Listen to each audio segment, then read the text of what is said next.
Alright guys, welcome back to Formula 1 News. Oscar Piastri doesn't believe the championship is over quite yet, still motivated according to his manager Mark Webber to bring the comeback in the final 3 rounds of the season, but should Lando Norris or even Max Verstappen. Nobody expected this firestorm, not from McLaren, not from two of F1's calmest drivers, and definitely not this early in the season. But the rivalry that everyone pretended didn't exist has finally erupted. Oscar Piastri, the quiet assassin, has delivered his first real public counterpunch after Lando Norris made a series of subtle but extremely pointed remarks about team strategy, driver prioritization, and who deserves upgrades first. And Piastri's response? Calm, controlled, but dripping with icy defiance. This wasn't a random comment. This was a message, a warning, a statement to McLaren and to Norris that he is done playing the secondary role, done being labeled the rookie learning phase, and done being treated like a development project. Behind the scenes, the situation is even worse. Engineers are split, meetings are heated, strategy discussions have been tense, and leaked data proves that in several key moments, Piastri was actually faster than Norris, despite Lando being the team's golden boy. Beneath the orange paint, the rivalry is on. And today, we dive into every angle: the clapback, the division, the numbers, the mindset shift, and whether Oscar Piastri is preparing for the biggest fight back of his career. Oscar Piastri is famously calm, composed, and almost unnervingly quiet. He doesn't start fights. He doesn't take digs. He doesn't engage in political narratives. But in this latest interview, fans saw something different: a controlled, sharp, calculated pushback directed straight at Lando Norris. And this was no accident. A week today will be the Las Vegas Grand Prix, because I believe it's a Saturday night race this time around rather than on a Sunday for various reasons, and then it's a triple header: Las Vegas, Qatar, with a sprint. The fire began when Norris gave a series of comments subtly positioning himself as McLaren's natural number one. He mentioned things like, "Experience should have priority. I deserve the first upgrades," and even suggested that the team's long-term development should center around him. These weren't random remarks. They were crafted statements hinting at who Norris believes is the leader and who should follow. But Oscar's response changed everything. When asked about the comments, Piastri didn't smile politely like he usually does. He didn't evade the question. Instead, his expression tightened, and he said calmly, "I'm not here to play support. I'm here to win." It was simple, but loaded. There was a tone behind it that fans instantly recognized, a tone that said, "I've heard enough." Gone was the polite rookie, happy to learn and follow. This was a driver who knows his worth, knows his pace, and knows he has every right to demand equal respect inside McLaren. The more revealing moment came later when Piastri said, "Upgrades should be based on performance, not preference." This was a direct strike at Norris's earlier claims. It was the first time Oscar openly challenged the idea of Lando being the priority. It signaled frustration, but also confidence. A quiet, "Stop underestimating me." Internally, Lando has always been treated like the default team leader. Whether consciously or unconsciously, his opinions carry more weight. His preferred setup direction is often prioritized. His feedback is the primary reference point. And for the first time in his career, Piastri is challenging that system. The tension flared when Norris publicly implied that he deserves upgrades first due to experience. It was a not-so-subtle message: McLaren is my team, and Oscar should follow my lead. Fans immediately felt the shift. This wasn't humble Lando. This was a more assertive version, trying to cement hierarchy. But Oscar didn't like that, at all. In qualifying, the data told a different but equally important story. While Norris had higher peak laps, those incredible moments where he stitched together jaw-dropping purple sectors, Oscar had higher consistency. His new tire laps produced fewer lockups, fewer micro-errors, and more repeatable performance. Engineers internally began referring to Oscar's laps as modular, meaning he repeats his corner sequences with the precision of a robot. That trait isn't glamorous, but it's the foundation of every elite driver. Then there's the race pace overlay, the part of the leak that truly fractured the garage. Overlaying Oscar's mid-race laps with Lando's equivalent windows at 3 different race venues showed that Oscar had the higher sustained pace. Not by huge margins, But in Formula One, even a tenth per lap over a 20-lap stint is a lifetime. When this data circulated inside the team, a quiet but very real shift began. Engineers who had previously sided with Team Lando realized something uncomfortable. The rookie wasn't just talented, he was elite, and the Golden Boy storyline suddenly began to crack. The leak changed the internal dynamics. It changed how Oscar saw himself. It changed how Lando reacted. It changed how the garage divided. But most importantly, it proved that Oscar Piastri is no longer the student. He's now the equal, and in some conditions, the superior.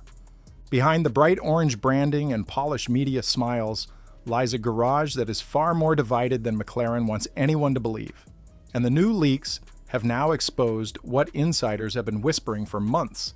The team is split cleanly into two factions, Team Lando and Team Oscar, and the division is growing deeper every race.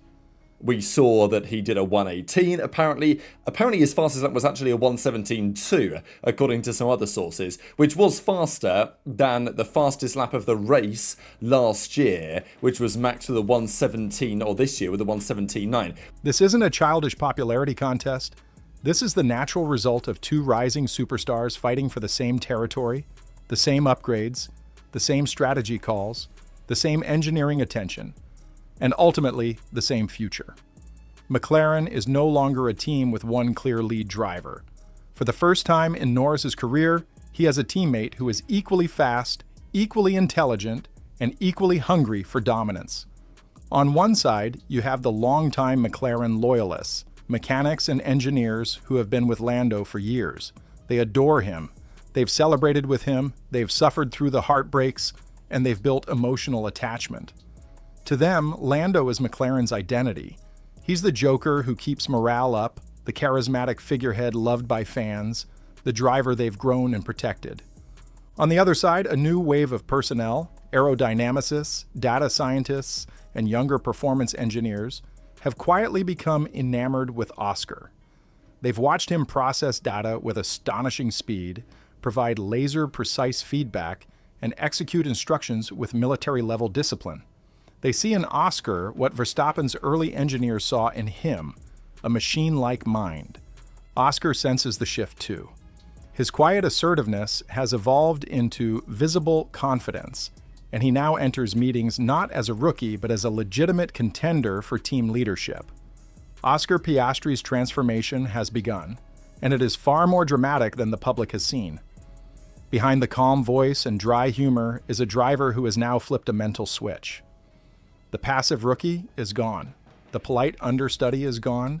In his place is a relentless, strategic, and fiercely ambitious driver who is preparing for a full-scale fightback in 2025, aimed at earning equal footing, equal treatment, and eventually, team leadership.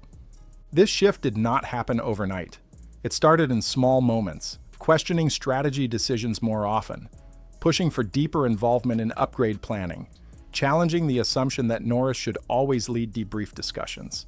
These were subtle hints that Oscar was beginning to test McLaren's limits, but now the hints have evolved into open demands. We don't know what he was doing with that 117.2. The fastest qualifying time was a 114 or something. This, of course, was the blacked out liveried SF23 that Cadillac were testing. So it's not clear to say, oh, well, Perez was in that car and he was all of a sudden quicker than Max, like he's back. Insiders say Piastri held a private meeting with key engineering figures to outline his expectations for 2025. The message was crystal clear. No more delayed upgrades, no more development priorities, and no more automatic assumptions about driver hierarchy. He wants simultaneous parts or performance-based allocation, nothing else. His radio demeanor has evolved too. Listen closely, and you'll notice Oscar is more assertive, more pointed, more commanding in his radio calls. He no longer passively accepts strategy decisions. He challenges them, he asks for alternatives. He directly questions timing and tire choices. This is not disrespect, this is a driver stepping into leadership. Oscar has also taken steps outside the garage. His decision to hire a new performance coach, a specialist known for sharpening elite drivers' overtaking, defensive tactics, and mental edge, signals a shift from "I'm here to learn" to "I'm here to dominate." Drivers don't hire these coaches unless they see a clear path toward becoming world-class threats. Mechanically, Oscar has adjusted his driving style as well. He's become more aggressive in braking zones, more confident in wheel-to-wheel combat, and more precise in managing his tires over long stints. His racecraft is evolving rapidly, and several McLaren engineers have privately admitted he learns new systems faster than Norris. There's also an emotional shift. Oscar has begun speaking with sharper tone in interviews, pushing back against comments about him being the student. His words carry more weight now, not angry, but assertive.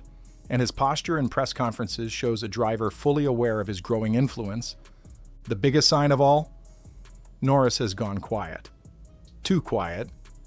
That silence is the most revealing part of this story, because it suggests Lando senses the shift. He knows Oscar is coming, and he knows McLaren may eventually face a decision they've never wanted to confront. Can they keep two alpha-level drivers without losing control? Oscar's fight back is not loud. It's not chaotic. It is cold, calculated, and extremely dangerous. And if it continues at this pace, 2025 may be the year McLaren's polite rivalry turns into a full-scale internal war, with Oscar Piastri aiming straight for the throne. That's just a brief update there to correct from yesterday. Apparently Xavi Marcos, who used to be Leclerc's race engineer, he was actually working with Checo here for this test, effectively running the test with them. So Cadillac definitely are making some acquisitions, and this is relevant for other teams as well, because some teams this year have struggled more with the pit stops than we might have expected. We don't often talk about Alpine's pit stops much because